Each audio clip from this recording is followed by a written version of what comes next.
आदाब, मेरा नाम डॉक्टर सुवर्चला है। मैं जीवा फर्टिलिटी सेंटर्स में साइंटिफिक डायरेक्टर हूँ। एंडोमेट्रियल रिसेप्टिविटी क्या होता है और कभी कभी क्यों कई लोगों को प्रेगनेंसी नहीं आता है, माने कि वो लोग आईवीएफ तक जाने के बाद भी प्रेग्नेंट नहीं होते हैं, और इसका एंडोमेट्रियल रिसेप्टिविटी का क्या कनेक्शन है देखते हैं। एंडोमेट्रियल रिसेप्टिविटी की बात तब होती है जब फर्टिलाइजेशन हो जाता है, यानी कि अंडा और स्पर्म मिलने के बाद जब एम्ब्रियो बन जाता है। ये एक बहुत कॉम्प्लेक्स प्रोसीजर होता है और एंडोमेट्रियल रिसेप्टिविटी तभी उसी के बारे में बात होता है, यानी कि जो एंडोमेट्रियम है, जो आपका गर्भ है, उसका अगर ठीक से ग्रोथ नहीं हुआ है, उसमें अगर ब्लड सप्लाई ठीक नहीं है, उसमें अगर सिग्नल्स ठीक से नहीं दिए जा रहे हैं, तो ये जो एम्ब्रियो बना है वो आके वहाँ चिपक नहीं सकता।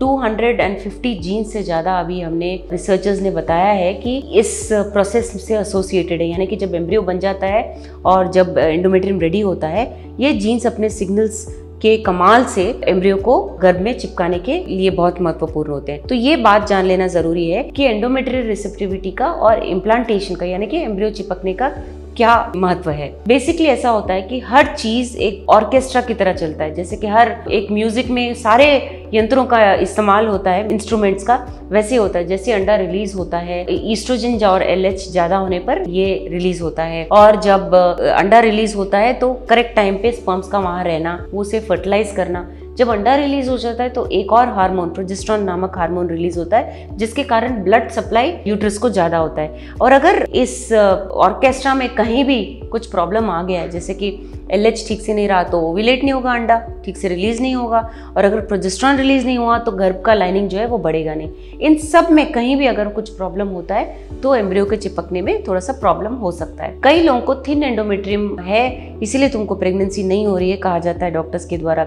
इसका मतलब यही है कि आपके एंडोमेट्रियम में, गर्भ में ब्लड सप्लाई ठीक से नहीं पहुंच रहा है, इसीलिए आप प्रेग्नेंट नहीं हो रहे हो। ये नेचुरली भी हो सकता है, ये ट्रीटमेंट के दौरान भी हो सकता है। जब नेचुरली हो रहा होता है तो डेफिनेटली आपको पोस्ट लूटियल सपोर्ट, यानी कि अंडा रिलीज होने के बाद जो जरूरी होता है हार्मोन प्रोजेस्टेरोन, वो आपको बाहर से दिया जाएगा टैबलेट के रूप में या इंजेक्शन के रूप में, जिससे आपका गर्भ का लाइनिंग बढ़ेगा और आपके चांस ऑफ प्रेगनेंसी ज़्यादा होंगे।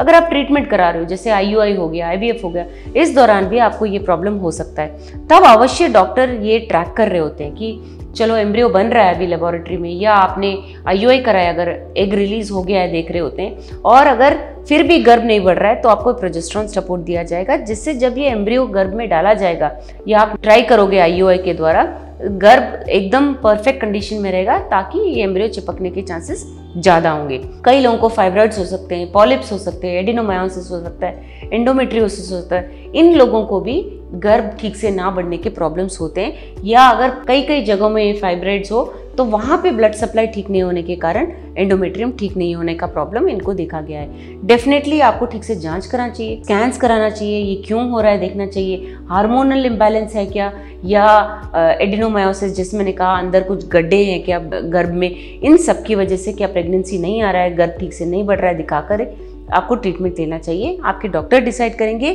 कि ये प्रॉब्लम किस कारणवश हो रहा है, इस समस्या का समाधान कहाँ ढूंढा जा सकता है, क्या प्रोजेस्टेरोन दे के ठीक किया जा सकता है, या हार्मोन्स जो ठीक से रिलीज नहीं हो रहे हैं वो दे के ठीक किया जा सकता है। इसके बारे में अगर आपको और जानकारी चाहिए, अवश्य जीवा फर्टिलिटी सेंटर्स आइए। Thank you. हमने इस वीडियो बनाने के लिए बहुत मुशक्कत की है, मेहरबानी करके हमें लाइक और सब्सक्राइब जरूर कीजिएगा। शुक्रिया।